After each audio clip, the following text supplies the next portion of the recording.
Before you meet your Tinder dates, you both need to have contract.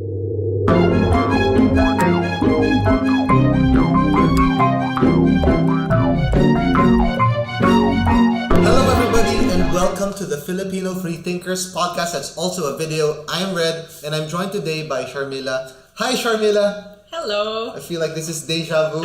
Welcome back. It's good to be back. Happy Valentine's. Thank you. Happy Valentine's too. And how romantic, consensual was your... Oh, it was very gender equal. Wow, very gender equal. We're talking about Valentine's Day, of course, because we want to talk about something that's been discussed in the past months, even year or so. It's a very important issue. It's the Me Too issue. And we bring this up because of Valentine's, of course. Consent is very important. And what's happening in the country? We still have leaders saying it's okay to shoot women in their vaginas. Or that condoms are not okay. Or that condoms are not okay. You Not should not pleasurable at all. You should not use them. Get the woman to use the pill instead. Always her problem. Yeah, so it's still very relevant. Me Too. Where are we on this issue? Because elsewhere in the world, in the US in particular, it's been gaining a lot of traction. The movement I'm talking about, the attention is there. Like people in the Golden Globes are wearing shirts. Yeah. How is it in the Philippines? Would you say? So I suspect it's selectively permeated. So the people who are online a lot and connected to more global conversations are aware of it and are following, I think, the controversies. But I don't think among the masses it's really taken off. I don't think it's been aggressively used to catch anyone or regulate anyone or expose anyone. But I think a section of our society is familiar with the debates at least. Yeah. So we've had things like the Safe Spaces bill that attempts to address such things, like anti-catcalling, related ordinances. Anti-sexual harassment As well. The anti-discrimination bill sort of addresses a lot of the issues related to it. But on the level of personal relationships, I think we need to talk about these things. One issue that really brought up the nuances involved is the Aziz Ansari issue. The Aziz Ansari issue, yes. The Babe.com Which was very polarizing, actually. Yeah, it's very polarizing. So I want to pick your brain on what you think about this particular issue. So Aziz Ansari, would you still watch his shows? Would you still watch reruns of Park and Rec? That's very hard to answer because I admit he's a very good comedian, so I wouldn't foreclose that. But I definitely don't see him in the same light anymore. I think his branding was one of a cerebral comedian, enlightened male person who made fun of macho cavemen males, right? So I think there's a reasonable expectation from progressive fans that he probably should know better. I mean, I think what's difficult about the Aziz Ansari situation is it's not the first, right? It comes at the heels of a very successful, very powerful Me Too movement, right? Yes. Spacey. Exactly. And a lot of these things are being lumped together, and that's a bit problematic. There's a lack of nuance. They're all very important conversations. Some of them are legal conversations because we're actually talking about rape. We're actually talking about assault. Some of them are more cultural conversations. And I think as a society, we just need to accept that sex is messy, it's clumsy, it's difficult, it's awkward. It's moist, it's greasy. We're not gonna have a formula Okay. that we can impose, right? We are going to have to do the dirty work of, no pun intended, look what you did. Conservative sex is so easy. It's just one person on top of the other with a blanket covering the private part so that you can missionary style. See, that's the neat. But the converse also of putting things into boxes of yes or no, empowered or not empowered, assault or not assault.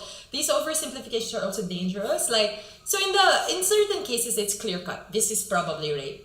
In other cases, technically consent was probably present, right? But sexist practices can still exist even in the framework of consent.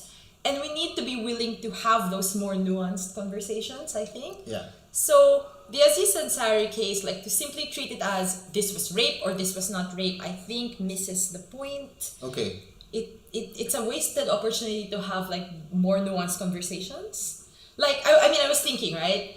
Not every unacceptable sexual practice is illegal. You have an orgasm gap. You have I don't know, a sexual pleasure gap. You have an oral sex gap. None of this is illegal.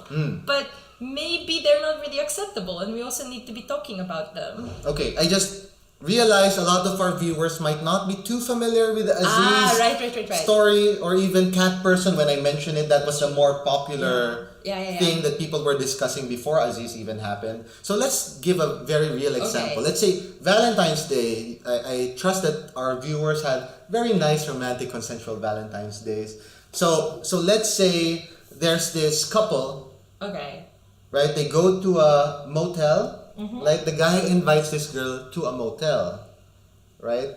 And the assumption there, like so many assumptions already immediately pop up. Okay, we're going to a motel. We're going to have sex, maybe. Yeah. Right? That's what the guy is expecting, right? Like the woman should expect that we're going to have sex because I'm bringing her to a fucking motel. I'm gonna get some tonight. It's Valentine's Day. Why would she go to this private room if she wasn't giving me consent immediately? So from there already, like consent was already negotiated in the mind of the guy, right? So they get to the room, right? And the girl finds it awkward, right? Let's use girl. Let's say she's younger than the usual person who's used to these kinds of relationships. So less right? experienced. So less experienced. Let's say she's a virgin even. Like this is her first time having sex with someone, and she's very nervous. She doesn't want to. I made a mistake. I changed my mind. Yeah. Right. What is the situation of the woman there? Like what do you think weighs on her as she makes that decision? And a very simplistic reading of that is unless you have explicitly said no. There is no problem. There is no problem. If you don't say no, exactly. Go. Because we have a social script, like you've said, that when you go to a motel, what do you really expect except to be having sex? And then there's like, I think a bit of an extreme read also, which is that the man had absolutely no right to expect anything at all. I mean...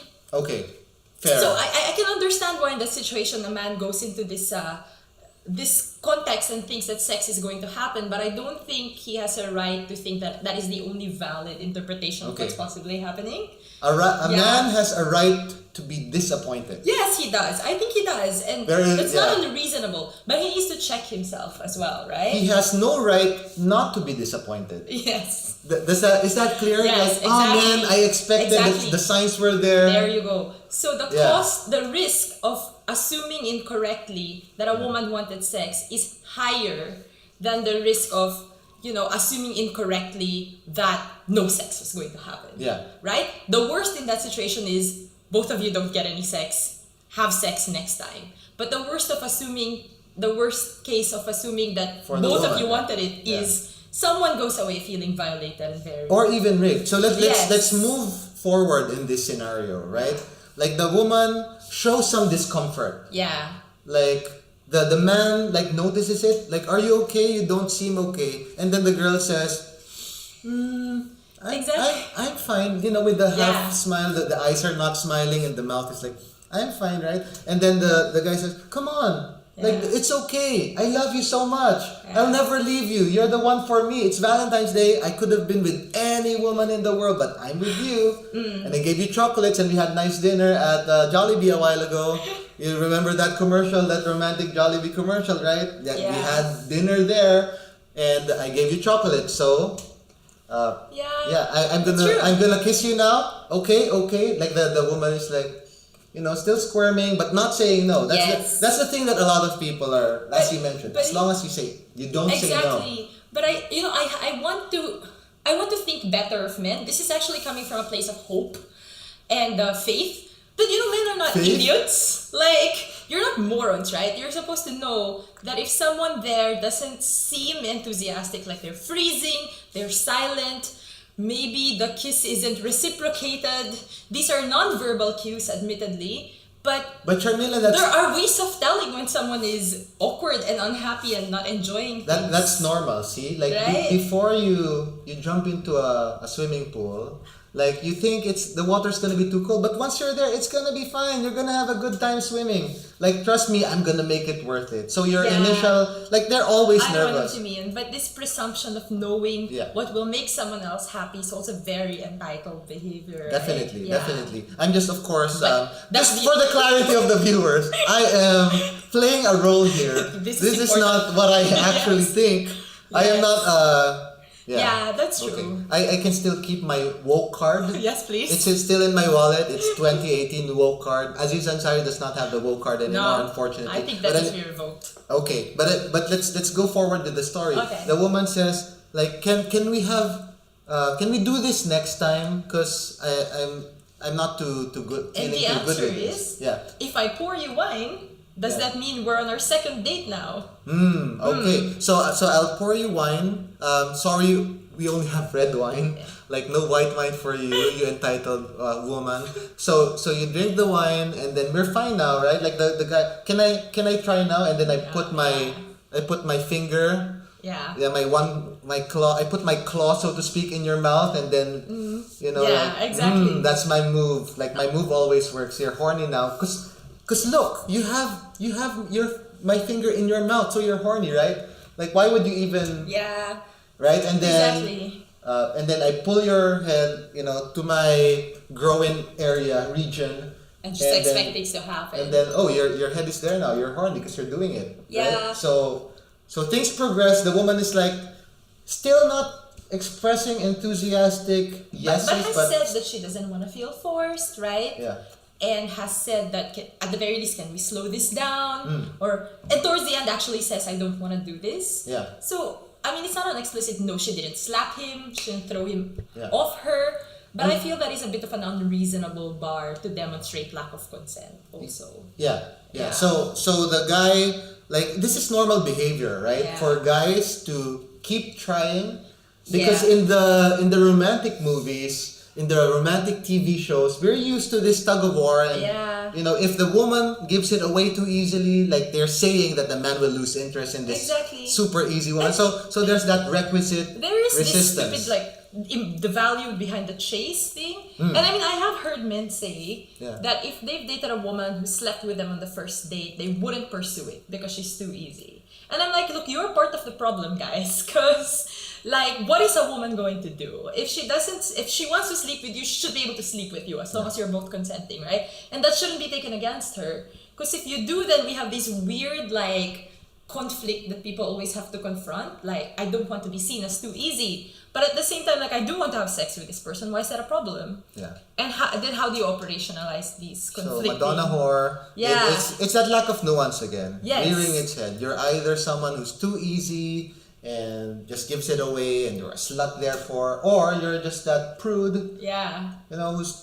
But you want sex too. Like, women are sexual beings as well. Yes. Right? So let's go forward with this story, right? You eventually continue, you have sex, more than just oral sex. And, like, this is the context that a lot of people do not see. Like, women are under this societal pressure to be certain things, to do certain things. And a lot of people assume that there's no context at all. Yeah. Like, that the pressure is equal on both sides. That women are not at a disadvantage. That it's not the man's pleasure that's always foremost in sexual transactions like this. And that women are just always gritting their teeth and trying to bear everything because that's what's expected because of they them. are socialized to minimize your own pleasure, right? Or to downplay your own discomfort. Always put others before you. I mean, this is slowly changing, but that is predominantly how we socialize women. That seeps into the bedroom, obviously. Okay, and then you're done. Yeah. Like, you finish, the guy is so happy, like, he has all of that oxytocin running through his body, and I'm great. Thank you so much for that. I love you. I will never betray your. But the woman, on the other hand, did not have such a good experience. Yeah. And the guy is oblivious because like, he's not seeing the signs anymore. Like, it helps his ego to think that the woman had a great time as well. Happy Valentine's Day. Like, and the woman, tells the story to other friends about this, and now it becomes kind of related to the issue. like the people who heard the story of this woman who went to that Sogo after the Jollibee date and had the unpleasant experience of sex, like her friends said you should share that with pages like Cat Called in the Philippines or Filipino Freethinkers, this experience of yours. You should post it there. And I don't know, you should even name this person that you went out with because he's a famous guy. He's a semi-famous celebrity in the Philippines. Should we name any? I don't... Yeah. Maybe not. No. Maybe not. No, Let's maybe just not. call him Dan. Right? Dan the famous celebrity in the Philippines, like, was not a gentleman when it came to sex. Not exactly sexual harassment or not even exactly rape, but he was a sleazebag because he forced, was it even forcing? Was it even coercing? So how are we to judge this event that happened? So I think in this situation, sometimes the legal bar is useful, sometimes not very, right? Was it meaningful consent? Were they both on the same page in terms of how much they wanted it? Definitely not. And I think when the answer to that question is no, we already have a problem. Or we should think of it as a problem, right? So I guess that would be my assessment of the situation. They both didn't want it equally. And there clearly was a power imbalance in that situation in terms of experience, in terms of what society thinks people are entitled to, in terms of age perhaps. Yeah. So this thing wasn't happening in a vacuum, right? It was immersed in a social context of power imbalance already. And that was problematic, I think. Yeah. At the same time, to reveal like very private details of the encounters, at least in the Aziz Ansari case, I think the original article really mishandled the situation. The writing and the editorializing was really, really poor. It is a conversation that needs to happen.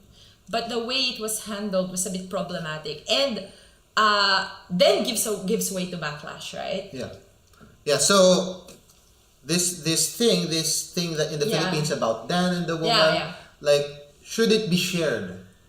No, I reckon it is fine to talk to your friends about this, right? But In you a know private context. You know how you talk to friends nowadays? It's on Instagram stories. It's on Facebook stories. It's on Twitter. Like, it will be posted on social media. People not involved directly in the situation will comment on it. It will likely go viral. Yeah. If something like this happened, with the details that we mentioned, the Jollibees, like that. Yeah. Those details are what people like. Right? And especially Dan is involved and it will go viral and people will condemn Dan. But in the Philippines, I don't think... Will they condemn Dan? I don't think so. Like, I'm not sure. Like, it will be, that's just normal. Of course you went to a motel. What did you expect? Yeah, exactly. They would more likely go down on I that. feel like it will be the reverse, which is then again why I think it should be treated with a lot of care. It cuts both ways, right? Either reaction is problematic. I don't think all of these acts should be conflated. They're all problematic. They're all a symptom of male entitlement over female bodies. It's patriarchal. It's that same logic. But I think in terms of intention, in terms of consequences, in terms of culpability, we need to recognize nuance and granularity, right? So, if the reaction is complete public scorn to the point of destroying someone's life, I think it is important to follow a bit of a process here, and I think proportionality is important to keep in mind, right? So in that sense, like a very public revelation and a public indictment is dangerous. Yeah. But then the reverse could also happen, right?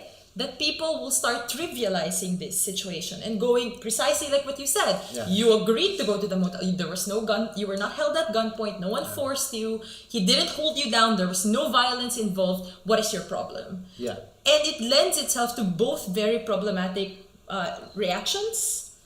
So I think there needs to be, I obviously don't have a formula, but I think there needs to be more care in how these things are revealed and discussed.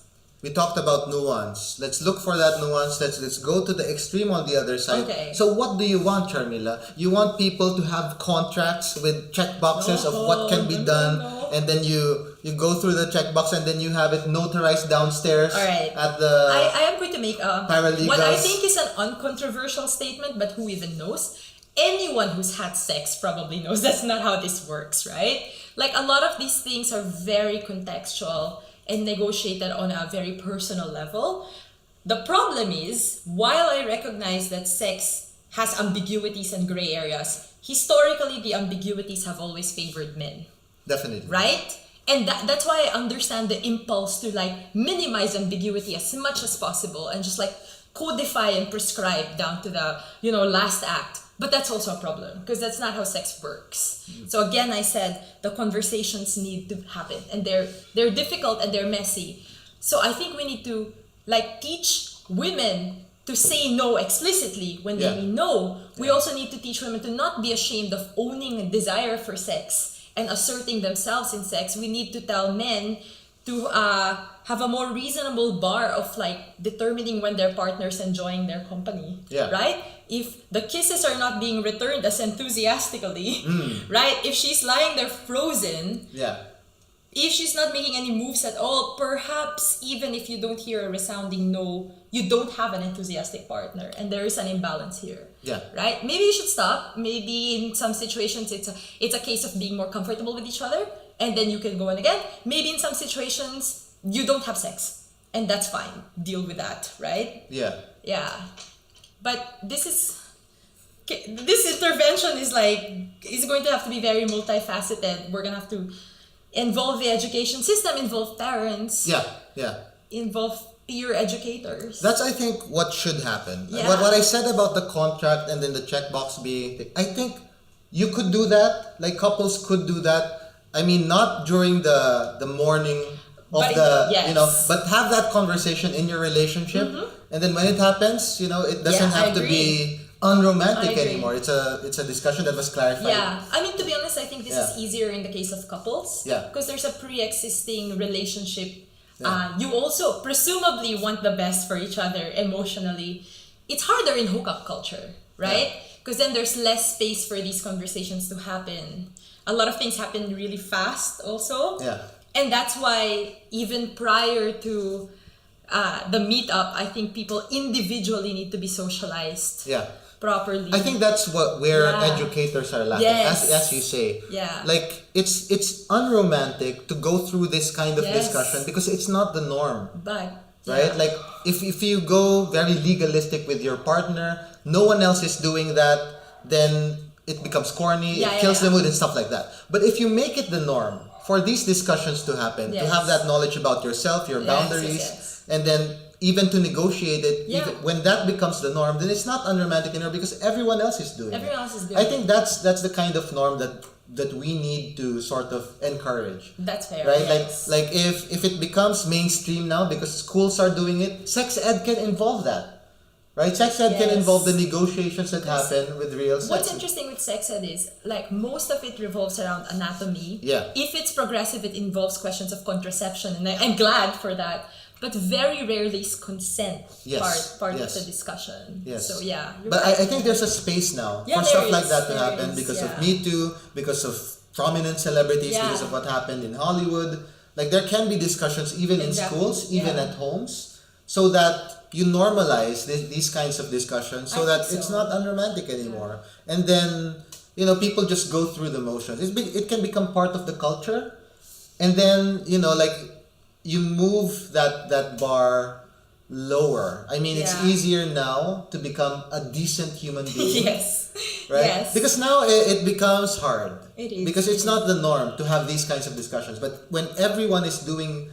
you know, like I agree. I mean, it's not an easy or quick solution, but any social movement, I'm assuming the progressives are in the front lines for this, right? Any social movement has to invest in structural and in institutional solutions, right? And I think that's the thing with the Me Too movement. It's very, very valuable, but we can't keep operating on the expectation that scandal and shaming will lead to results. Like, at some point we need to be, and I think many people are doing this, investing in cultural change and institutional strength as well. So improving the HR processes in companies, improving reporting mechanisms, and improving cultural conversations. Yeah, I think so too. So let's relate this a bit to what's happening in the country, like due process and Duterte, right?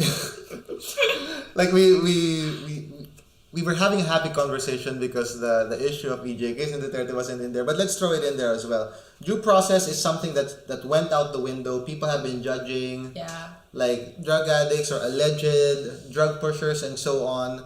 as guilty before they even had due process. And a lot of people are saying that the same is happening to men now. Like we're overly listening to men when they say to women when they say this man did this to me. Like where is the due process in that? What do you think? What kind of nuance do we have to put into this kind of parallel between the two very important issues happening in the country right now? That issue is of course due process and the issue of patriarchy, in the bedroom being a very unhealthy thing, especially for women. Oh, I just think we need to invest in due process. Like sometimes shortcuts might work for us, but in the long run, the marginalized will always get screwed over if we normalize a culture where we think we can do away with due process. Like even for women, right? The tables can turn very easily if we make public opinion our arbiter of what's okay and what's not okay, or what's a crime or not a crime. Like it is so easy for public opinion to turn and dismiss a woman making real accusations by just saying, no, you're making false claims. That's not true. You are a liar. This is your sexual history. Like you're not a virgin. You're not pure. Like you probably asked for it. Like it could easily turn that way. Yeah. So I think like the most durable solutions are those that are based on due process. We've seen the harms in the case of alleged drug pushers. Also that it's very selectively applied. It's essentially a war on the poor. Yes. Yeah. So I think it's not a perfect solution. We can get impatient. It takes time. It's heartbreaking. It involves like accepting that maybe certain individuals don't get justice while they're alive even. Yeah. But it's important to invest in due process. And I think for people who are aware of these issues now, like it's important not to wait for the status quo to change, like to be the change, as they say. Like if affirmative consent, right? Like that strong, enthusiastic, clear yes is still not the norm. Like why don't you make it your norm? You can. Like, right? Yeah. Now more than ever, I think the political is personal. Yeah. Right? So we like to think of politics as abstract, as away from us, as nations fighting or nations trading or government policy being enacted independent of me. But actually, social relationships are sites of power, and sites of resistance too, right? And there is space for individuals here. Yeah, I think so too. So in that Jollibee example, like a happier scenario would be, being sensitive to the woman and ending it as soon as you notice that discomfort. Yes. Make it actually a Netflix watching thing without the chilling part. And it will not kill you. Yeah. So yeah, it's fine. It's not if this person is someone that you're interested in for longer than one night, then there will be other opportunities. Yes. But if you're in it just for the one night stand and it fails, then too bad. Just move on. But it's more. It's not the end of the world. Yeah. But you don't end the night as an asshole.